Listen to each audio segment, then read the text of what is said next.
جايب لك النهارده مقارنة بين أقوى موبايلين في الفئة المتوسطة العليا وأكتر موبايلين متكاملين بالنسبة لسعرهم والمواصفات اللي بيقدموها. ولكن قبل ما نبدأ ما تنساش اللايك، ووصل الفيديو ده ل 20 لايك وأنتوا قدها. وطبعا لو أول مرة تشوفني اشترك في القناة وفعل الجرس علشان يوصلك كل جديد، ويلا نبدأ.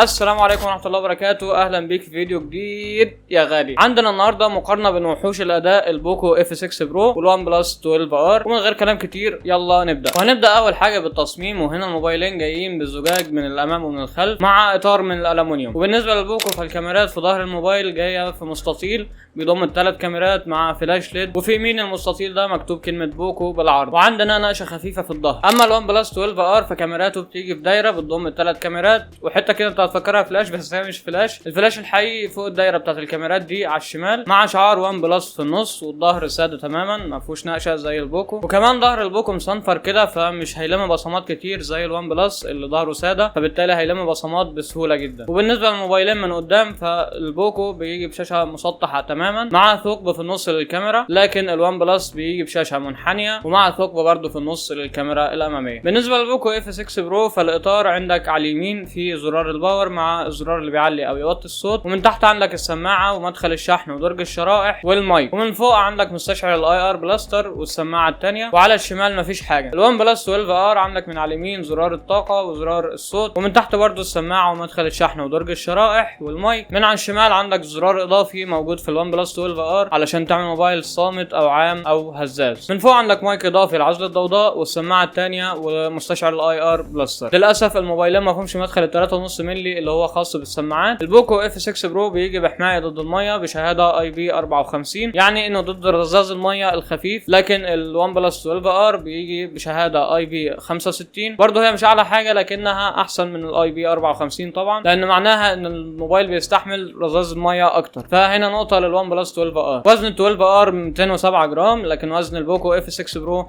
209 جرام. وبالنسبه للتصميم فهو تفضيل شخصي، مش هقول لك ان الوان بلس 12 ار مثلا شكله افضل او ان البوكو شكله افضل وده ياخد نقطه وده لا، هو الموضوع تفضيل شخصي لا اكتر ولا اقل. في ناس بتحب الشاشات المنحنيه واللي انا منها صراحه، وفي ناس بتحب الموبايلات المسطحه تماما. فعموما بالنسبه للتصميم هو في الاول وفي الاخر اختيارك انت، لكن الوان بلس 12 ار هياخد نقطه لحمايه الميه الاعلى. ونروح دلوقتي للشاشات. الموبايلين بيجوا بشاشه من نوع اموليد 120 هرتز بحواف قليله جدا في الشاشه. وبالنسبه لشاشه البوكو اف 6 برو فهي بحجم 6.67 بوصه وبدقه 2K مع دعمها ل 68 مليار لون مع سطوع بيوصل ل 4000 شمعه. اما ال 12 ار فشاشته بدقه 1.5K مع دعم ال 1 مليار لون، وسطوع الشاشه بيوصل ل 4500 شمعه. والبوكو عليه طبقه حمايه جوريلا جلاس 5، لكن الوان بلس 12 ار عليه طبقه حمايه جوريلا جلاس فيكتاس الجيل الثاني. والموبايلين فيهم بصمه تحت الشاشه مكانها مناسب وسريعه في الاستجابه، سواء كانت في الاف 6 برو او في الوان بلس 12 ار، لكن البوكو اف 6 برو البصمه نازله لتحت شويه عن الوان بلس 12 ار، لكن عموما بصمات سريعه وما بتعلقش. بشكل عام شاشه الاف 6 برو احسن كدقه وكالوان بفرق كويس عن الوان بلس 12 ار، فالبوكو اف 6 برو ياخد نقطه على الشاشه. بالنسبه للاداء فالموبايلين جايين بنفس المعالج السناب دراجون ال 8 جين 2، معالج 8 نواه بتردد بيوصل ل 3.2 جيجا هرتز وبدقه تصنيع 4 نانومتر، واللي بتوفر بشكل كبير في استهلاك الطاقه وبتقلل شويه من سخونه المعالج. وعموما التبريد في الموبايلين ممتاز، مش هتواجه اي مشاكل من ناحيه السخونه. الموبايلين محققين نقاط متقاربه على برنامج انتوتو سكور مع تفوق بسيط جدا للاف 6 برو، وعموما مش هيفرق كتير في الاداء. الموبايلين بيشغلوا ببجي على 120 فريم بشكل رسمي من غير برامج ولا اي حاجه، كمان عندك ال 90 فريم على سموث، ولو عليت الجرافيك ل اتش دي ار هتلعب على 60 فريم. ونصيحه كده على جنب من اخوك، فوقك من حوار انك تشتري موبايل علشان بيلعب ببجي على 120 فريم، لانها الى الان مش مستقره على اغلب الموبايلات القويه حتى اللي بمعالجات اقوى من السناب 8 جين 2. ال 120 فريم لسه مش مستقره من اللعبه نفسها مش من الاجهزه، وهتواجه سخونه ودروبات في الموبايل هتجبرك انك تنزل ل 90 فريم، لانك لا تستحمل اللاج ولا تستحمل السخونه ولا الدروبات اللي هتحصل. وخلي بالك برضو عشان اشوف كلمه 120 فريم دي كاسلوب دعائي مش اكتر، هتشوفها في كل الموبايلات دلوقتي، حتى يمكن موبايلات مش بتشغل اصلا 120 فريم. وانا شخصيا مع موبايلي الشخصي الوان بلس 12 ار اللي انا بصور بيه حاليا، بعد تقريبا اول ساعه لعب على 120 فريم الجهاز سخن ووصل لدرجه حراره 43. انا من ساعه ما جبت الموبايل ما وصلش للدرجه دي، اخره 40 او 41 بالكتير، حتى لما كنت بلعب على 90 فريم وانا قاعد قصاد التكييف، يعني الموبايل مش مكتوم. وطبعا بقى فيه لاج ودروبات يا معلم وصوت زماره هنا وصوت زماره هنا، وكانت ليله يعني. وبسبب السخونه الموبايل كان بينزل ل 60 فريم، وكان بيطفي الخاصيه اللي هي في الجيم تيربو اللي اسمها هايبر اتش دي ار اللي انا دايما بفعلها وانا بلعب، فكان بيطفيها وكمان بيقلل سطوع الشاشه شويه علشان الموبايل سخونته تهدى شويه. فانت مستوعب حجم السخونه اللي وصل لها الموبايل. فالمهم نرجع لموضوعنا، واحنا كنا فين؟ الاداء. عموما بالنسبه للاداء الموبايلين هتاخد منهم نفس الاداء، وهيشغلوا لك اغلب الالعاب التقيله على جرافيك عالي مستريح جدا، زي مثلا وارزون هتشتغل معاك على اعلى جرافيك مع 60 فريم، ببجي زي ما قلنا على 120 او 90 مع سموث، او 60 مع اتش دي ار، واي لعبه تقيله بعد كده هتشتغل عادي. هو طالما شغل وارزون الباقي كله سهل بالنسبه له. المساحه في البوكو اف 6 برو بتيجي بثلاث نسخ. النسخه الاولى 256 جيجا مع 12 جيجا رام، او 512 جيجا مع 12 جيجا رام، او النسخه الكبيره 1 تيرا مع 16 جيجا رام. نوع الذاكره يو اف اس 4.0، والرامات من نوع البي دي دي ار 5 اكس. لكن الون بلس 12 ار بيجي بمساحه 128 جيجا مع 8 رام، او 256 جيجا مع 8 رام، او 256 جيجا مع 12 او 16 رام. وللاسف مش بيجي من الموبايل نسخه 512 جيجا او 1 تيرا غير في النسخه الصينيه. والذاكره من نوع يو اف اس 4.0 في كل النسخ ما عدا ال 128 بتيجي بذاكره من نوع يو اف اس 3.1. وعندك الرامات البي دي دي ار 5 اكس. والموبايلين ما بيدعموش كارت الذاكره الخارجي اللي هو الاس دي كارد. وهنا البوكو ياخد كمان نقطه عشان مساحه اعلى، خصوصا بقى الناس اللي بتحمل العاب كتير وبتصور وكده، فالبوكو هيكون مناسب اكتر. بالنسبه للبطاريه في الموبايلين، فالبوكو اف 6 برو بيجي ببطاريه بحجم 5000 ملي امبير مع دعمها للشحن السريع بقوه 120 واط. اما الون بلس 12 ار بيجي ببطاريه بحجم 5500 ملي امبير مع دعم للشحن السريع بقدره 100 واط. ورغم ان البوكو بطاريته اصغر وسرعه شحنه اعلى، لكن على ارض الواقع الون بلس 12 ار شحن في خلال 25 دقيقه، اما البوكو اف 6 برو شحن في خلال 27 دقيقه، يعني في فرق دقيقتين بين الموبايلين. انا معاك ان الرقم مش كبير، لكن على ان حجم البطاريه بتاعه البوكو اصغر كمان سرعه شحن اعلى، فكان المفروض على الاقل الموبايل يشحن في نفس الوقت بتاع الون بلس 12 ار او اقل. وكمان في تفوق رهيب لصالح الون بلس 12 ار من ناحيه البطاريه، فهنا ندي نقطتين للون بلس 12 ار، لانه اولا شحن في وقت اقل، ثانيا البطاريه قعدت فتره اطول بكتير من البوكو اف 6 برو. نظام التشغيل في الموبايلين عندنا البوكو اف 6 برو بيجي باندرويد 14 مع واجهه شاومي الهايبر او اس 1.0، والون بلس 12 ار بيجي برضو باندرويد 14 مع واجهه اوكسجين او اس 14، والموبايلين داعمين 3 سنين تحديثات. بالنسبه للكاميرات، فالبوكو اف 6 برو جايب 3 كاميرات في الظهر. الكاميرا الاساسيه بدقه 50 ميجا بكسل وبفتحه عدسه اف 1.6 ومستشعر من نوع الاومني فيجن او في اكس 8000 مع دعمها للمثبت البصري الاو اي اس. الكاميرا الثانيه الترا وايد بدقه 8 ميجا بكسل وفتحه عدسه اف 2.2، والكاميرا الثالثه بدقه 2 ميجا بكسل وفتحه عدسه اف 2.4 وهي الماكرو، والكاميرا الاماميه 16 ميجا بكسل وفتحه عدسه اف 2.4. الون بلس 12 ار جاي برضو بثلاث كاميرات. الكاميرا الاساسيه بدقه 50 ميجا بكسل وفتحه عدسه اف 1.8 بمستشعر من نوع سوني اي ام اكس 890، وبرضو دعم على المثبت البصري الاو اي اس. الكاميرا الثانيه الترا وايد بدقه 8 ميجا بكسل وفتحه عدسه اف 2.2، والكاميرا الاخيره بدقه 2 ميجا بكسل وفتحه عدسه اف 2.4. الكاميرا الاماميه برضو بدقه 16 ميجا بكسل وفتحه عدسه اف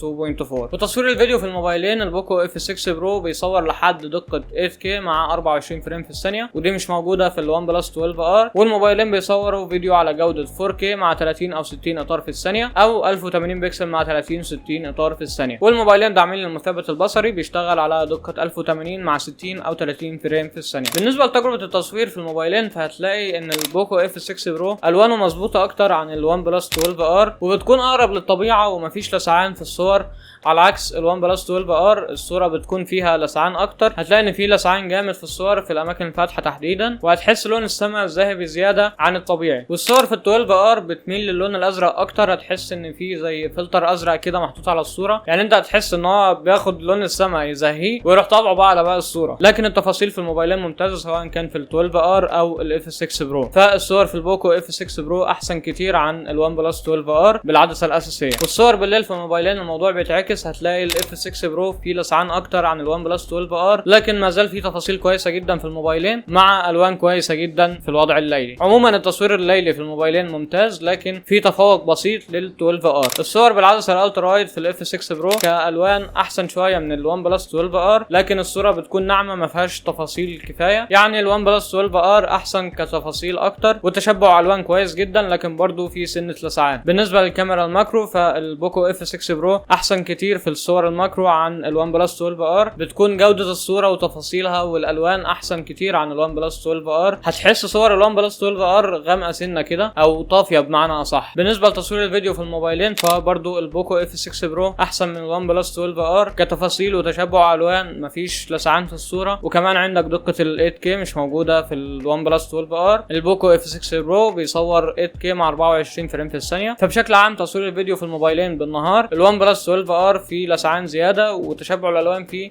اقل شوية من البوكو اف 6 برو، لكن تصوير الفيديو بالليل في الموبايلين في تفوق كبير لصالح الوان بلس 12 ار. الجودة ممتازة في تصوير الفيديو الليلي بالوان بلس 12 ار، الوان مظبوطة اكتر عن البوكو اف 6 برو مع تفاصيل اكتر، وهتحس البوكو اف 6 برو فيه نغمشة كده بسيطة في تصوير الفيديو بالليل، وكمان هتحس الوان الفيديو في البوكو اف 6 برو بالليل باهتة شوية عن الوان بلس 12 ار. وبالنسبة لصور الكاميرا بالسيلفي فسيلفي البوكو هنا هو مضروب بالنار، ما تعتمدش عليه نهائي، لا لون بشرة مظبوط ولا تفاصيل ولا الوان ولا اي حاجة. يعني الوان بلس 12 ار احسن كتير في الكاميرا الامامية كتفاصيل، لون بشرة مظبوط، الوان مظبوطة. وتصوير الفيديو بالسيلفي في البوكو اف 6 برو الجودة بتوصل ل 1080 بكسل مع 30 او 60 اطار في الثانية، لكن الوان بلس 12 ار 1080 بكسل مع 30 اطار في الثانية بس، مفيش 60 فريم للاسف. وبرده نفس الكلام الصورة بتكون ناعمة خالص في البوكو بالنسبة لتصوير الفيديو بالسيلفي. فعموما الكاميرا الامامية الوان بلس 12 ار متفوق كتير عن البوكو اف 6 برو. وبالنسبة للصوت فالموبايلين جايين بصوت ستيريو عالي وواضح، وهتاخد تجربة ممتازة خصوصا في الالعاب، ومفيش مدخل 3.5 مللي. بالنسبة للشبكات فالشبكات في الموبايلين ممتازة جدا، ممكن الوان بلس 12 ار احسن لكن مش فرق ملحوظ، لان زي ما انتم عارفين امبراطورية بي بي كي وحوش في الشبكات. والموبايلين جايين بواي فاي 7 وبلوتوث 5.3. الموبايلين جايين باغلب المستشعرات اللي هتحتاجها زي مستشعر المكالمات وحقيقي في الموبايلين، وادائهم ممتاز، هتحط الموبايل على ودنك هيقفل وهتشيله هينور. والموبايلين فيهم ان اف سي واي ار بلاستر والجايروسكوب والبوصله. علب الموبايلين بيجي فيها الموبايل سواء البوكو او الوان بلس، وجراب حمايه والشاحن بقدره 120 واط بالنسبه للبوكو و100 واط بالنسبه للوان بلس، مع سلك الشحن من التايب A للتايب سي، وكتيبات التعليمات ودبوس الشريحه وشويه استيكرات للوان بلس 12 ار والبوكو اف 6 برو. والموبايلين مش جاي معاهم الوصله اللي بتحول من مدخل الشحن لمدخل السماعات. سعر البوكو اف 6 برو للنسخه ال 512 مع 12 جيجا رام ب 25888 جنيه مصري، وسعر الوان بلس 12 ار للنسخه الكبيره ال 256 جيجا مع 16 جيجا رام ب 27777، والسعر العالمي للموبايلين حوالي $500 تقريبا. وهسيب لك رابط شراء الموبايلين تحت في الوصف. طيب يا يوسف باختصار مين فيهم الافضل؟ بص يا غالي، عايز بطاريه ادائها ممتاز وشاشه كبيره منحنيه وسيلفي جامد وتصوير في الليل ممتاز مع حمايه اعلى ضد الميه، خليك مع الوان بلس 12 ار. عايز شاشه مسطحه بدقه عاليه والوان احسن مع كاميرات خلفيه كويسه جدا في اغلب الظروف ومساحه اكبر بسعر اقل، خليك مع البوكو اف 6 برو. لكن حط في بالك ان السيلفي بتاع البوكو اقل بكتير من الوان بلس 12 ار وحمايه اقل ضد الميه. في النهايه الموبايلين ممتازين ومتكاملين جدا وبيقدموا مواصفات خرافيه بالنسبه لسعرهم، وسواء جبت البوكو اف 6 برو او الوان بلس 12 ار مش هتندم. وبس كده، ده كان كل اللي عندنا في فيديو النهارده. بس قبل ما تطلع من الفيديو حابب اشكركم جدا على الدعم في القناه، حتى رغم ان انا مقصر في تنزيل الفيديوهات لكن برضو الدعم ما شاء الله دعم رهيب من ناحيه مشاهدات، اشتراكات، لايكات،